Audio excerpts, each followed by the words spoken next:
آج گھر گھر کے اندر جو ایک بہت بڑی بلا آئی ہوئی ہے، ہر تیسرا چوتھا گھر یہ شکایت لے کر کے آتا ہے بیٹا ہاتھ سے نکل گیا، بیٹی ہاتھ سے نکل گئی۔ ماں باپ اس بات کے لیے روز پریشان ہیں، بیٹا ہاتھ میں نہیں آتا، بیٹی ہاتھ میں نہیں آتی۔ جہاں یہ جوان ہوئے 10ویں پاس کیا، یہ منہ دکھاتے ہیں ہم کو، آنکھ پھراتے ہیں ہم کو۔ فرما بردار بچوں کی کمی بہت کم ہو گئی۔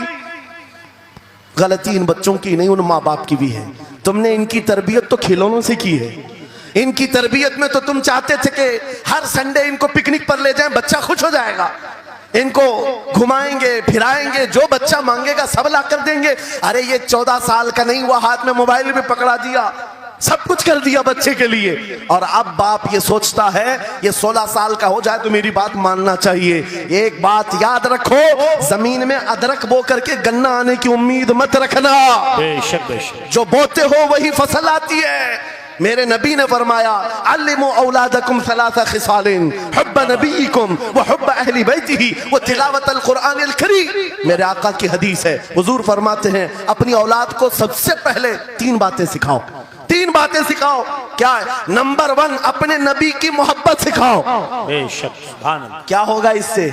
تم جس بات کے لیے آج پریشان ہو نا، 16 سال کے بعد میرا بچہ میرا فرمان بردار بنے، یاد رکھو تم اگر اس بچے کو نبی کی محبت ڈالو، 16 سال نہیں تمہارا بیٹا 60 سال کا ہوگا تب بھی سر جھکا کر تمہارے ساتھ کھڑا رہے۔ کیا بات، بے شک بے شک، تم اس کے دل میں اللہ رسول کی محبت ڈالو، اللہ تمہاری محبت اس کے دل میں ڈالے۔ بے شک بے شک، یہ ریٹن دیا جاتا ہے۔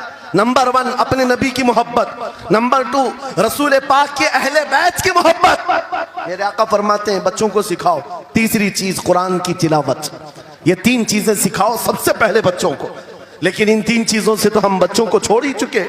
سب سے پہلی چیز جو سکھانی تھی وہ اپنے نبی کی محبت۔ عزیزان گرامی وقار، آج گھر گھر کے اندر یہ جو مصیبتیں آئی ہیں، ماں باپ کی نہیں سنتا۔ ماں باپ اگر جوان لوگ ابھی شادی کر رہے تو ابھی سے طے کر لو، بچہ ہوگا، یہ خواب نہیں دیکھیں گے پہلے اس کو کیا بنانا ہے۔ تم اگر اللہ اس کے رسول کی محبت ڈالنے کی خواب لے کر اس بچے کی تربیت کرو، انشاءاللہ وہ ڈاکٹر بھی بنے گا، انجینئر بھی بنے گا، پروفیسر بھی بنے گا، لیکن ساتھ میں عاشق رسول بھی بنے گا۔ سبحان اللہ، سبحان اور جہاں یہ دولت لے کر کے کھڑا ہوگا، عشق رسول کی دولت لے کر کھڑا ہوگا، اور پروفیسر بھی ہو جائے، ڈاکٹر بھی ہو جائے، کچھ بھی ہو جائے۔